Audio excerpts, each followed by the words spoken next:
तो गाइस कैसे हैं आप सब लोग। रीइंकार्नेशन के एपिसोड 65 के साथ हाजिर हो। तो लास्ट एपिसोड के एंड में हमने देखा था कि हमारा लिंजुई एम्परर के पास उसका 10,000 मिरर मांगता है और उसके साथ ही वहाँ पर एक स्पेशल बॉडी को कल्टीवेट करने वाला है। वो गोल्डन बॉडी को एक्टिवेट कर रहा है। वहाँ पर उसने दो टेक्निक्स को मिक्स किया हुआ है। एक तो 7 डीमन कार्मा एम्परर की साथ में मास्टर सिमेरो की स्पेशल टेक्निक को यूज करते हुए वो अपने पास गोल्डन बॉडी हासिल करने की कोशिश करता है। तो एम्परर भी देखकर बहुत ज्यादा हैरान हो रहा था और कहता है इस लड़के की कल्टीवेशन इतनी ज्यादा नहीं है, लेकिन फिर भी ये जहाँ पर गोल्डन बॉडी हासिल करने की कोशिश कर रहा है यहीं पर बैठकर मेरे सामने मेरे टेंपल में लिंजुई वहीं पर बैठे बैठे ये सारी प्रैक्टिस परफॉर्म करता है। तकरीबन 12 घंटे गुजर जाते हैं। 12 घंटे गुजरने के बाद हमारे लिंजुई ने गोल्डन बॉडी हासिल कर लिया है। उसने अपनी कल्टीवेशन को कंप्लीट कर लिया है। हमारे लिंजुई के पास जो अब डीमन था उस डीमन के साथ अब बुद्धा भी मिक्स हो चुका है। बुद्धा और डीमन दोनों एक साथ होते हैं। तो एम्परर भी नीचे खड़ा ये सब कुछ देख रहा था और कहता है ये लड़का तो सक्सेसफुल रहा, इसने गोल्डन बॉडी हासिल कर ली यहाँ पर ट्रांसमाइग्रेशन मिरर के सामने। ये तो बिल्कुल भी पॉसिबल नहीं है, लेकिन इस लड़के ने इसको पॉसिबल कर दिखाया है। उसके बाद हमारे लिंजुई कहता है ये तो बहुत ही अच्छी बात है, तुम्हारे जो बैटल बॉडी है इसके अलावा मेरे पास जो डिवाइन माइंड है और साथ में यी की पावर सारी की सारी अब रीइंकार्नेशन राम के 9th लेवल तक पहुंच चुकी है। तो एम्परर हमारे लिंजुई से पूछते हैं तुमने जहाँ पर गोल्डन बॉडी को हासिल किया है मुझे ये बताओ कि ये कौन से टाइप की गोल्डन बॉडी है। लिंजुई से कहता है ये बुद्धा एम्परर के साथ साथ में 7 डीमन कार्मा एम्परर उन दोनों के बॉडी को मिक्स करने के बाद गोल्डन बॉडी हासिल की जाती है, को बुद्धा कार्मा कहते हैं। तो बुद्धा एम्परर से कहता है मैंने बहुत सारी गोल्डन बॉडीज के बारे में सुन रखा है। हमारे पास जो रिकॉर्ड है उसके मुताबिक टोटल 36 गोल्डन बॉडीज होती है ह्यूमन एंड अर्थ में, लेकिन मैंने कभी भी तुम्हारी वाली इस गोल्डन बॉडी के बारे में नहीं सुना। तुम इसे कह रहे हो कि ये बुद्धास कार्मा गोल्डन बॉडी है। लिंजुई से कहता है मैंने तो इसे बस रैंडमली पिक किया है, मुझे नहीं पता था कि ये वाली गोल्डन बॉडी मुझे मिल जाएगी। तो लिंजुई से कहता है जबकि तुम्हारे पास जो 10,000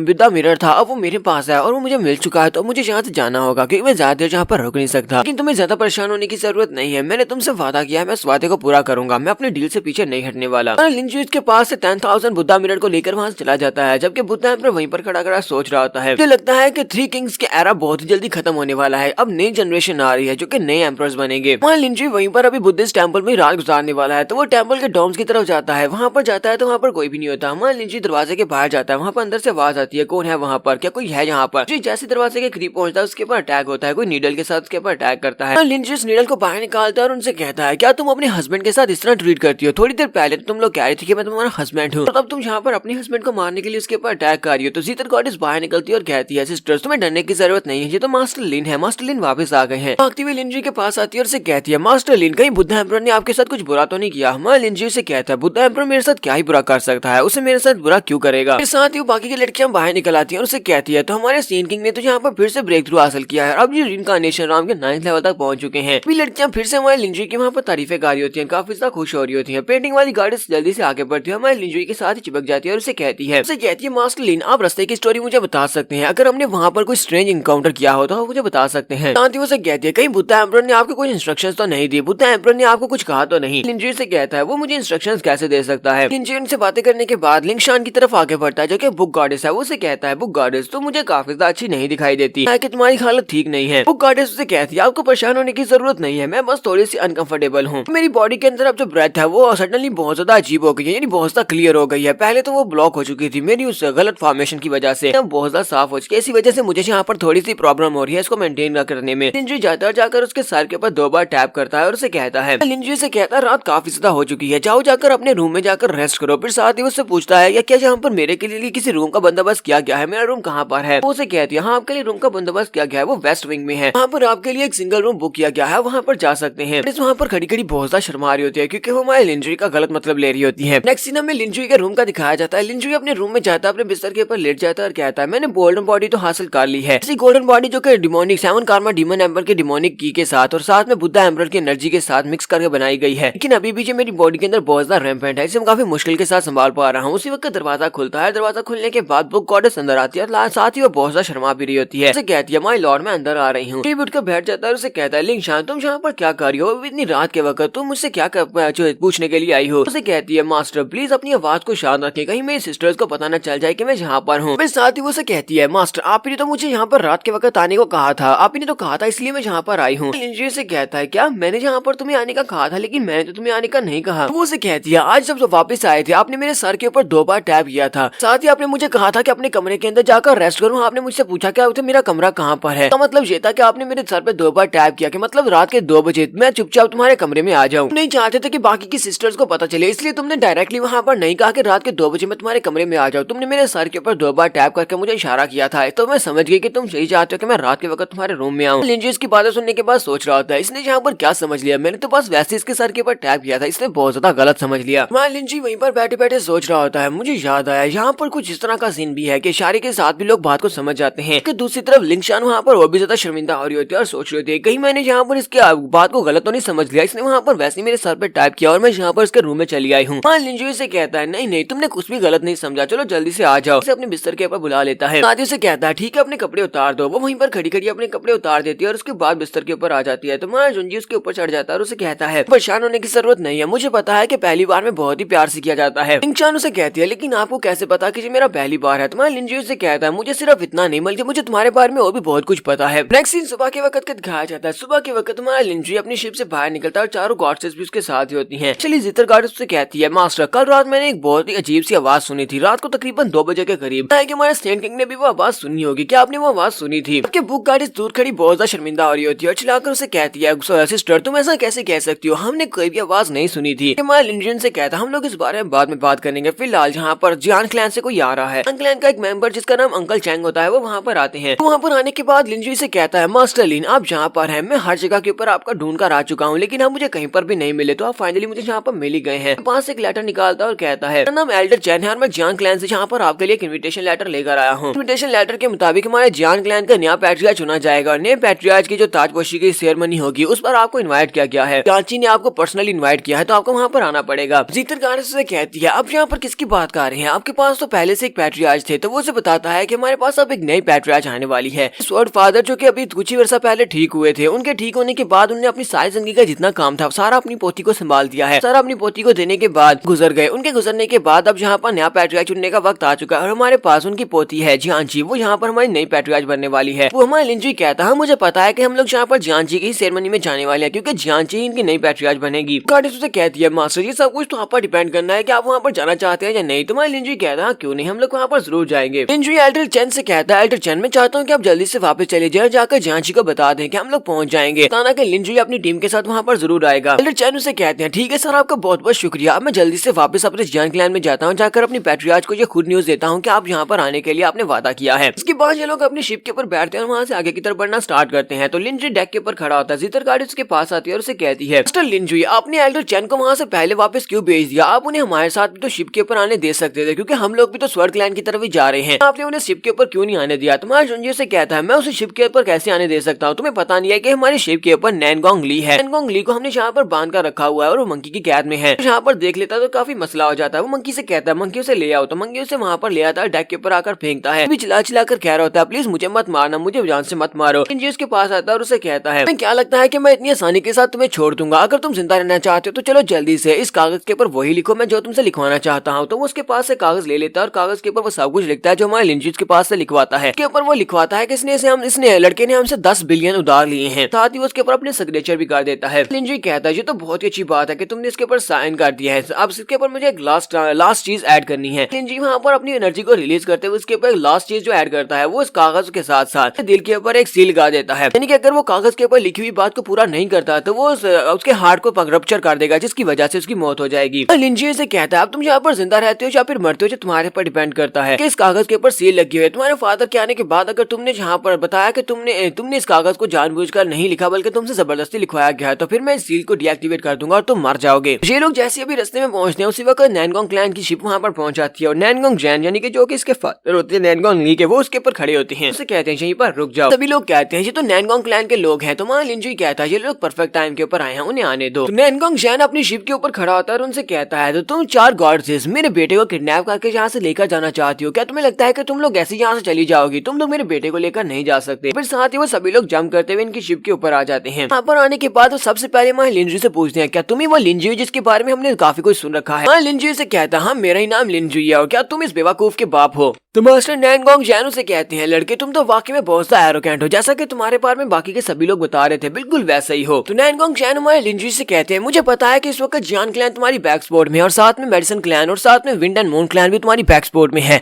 लेकिन फिर भी क्या तुम्हें लगता है कि अगर मैं तुम्हें मारना चाहूँ तो मैं तुम्हें मार नहीं सकता, मैं तुम्हें मार सकता हूँ। तो लिंजी कहता हाँ क्यों नहीं, तुम मुझे मार सकते हो, फिर कोशिश करके देख लो क्या तुम मुझे मार पाते हो या नहीं। इसके साथ ही हमारे लिंजी का मंकी उसके सामने आकर खड़ा हो जाता है। देखकर मास्टर जैन भी वहीं पर थोड़ी देर के लिए रुक जाते हैं और कहते हैं इसके पास तो एक बहुत ही पावरफुल डिमोनिक मंकी है। यहाँ पर हम लोग अपनी एपिसोड 65 का एंड करेंगे। नेक्स्ट एपिसोड में देखेंगे कि दोनों के दरमियान में जो मसला किस तरह निपटेगा। एक्सप्लेनेशन अच्छी लगी हो तो कमेंट करके जरूर बताइएगा। चैनल को सब्सक्राइब कर दे, वीडियो को लाइक और शेयर कर दे। शुक्रिया।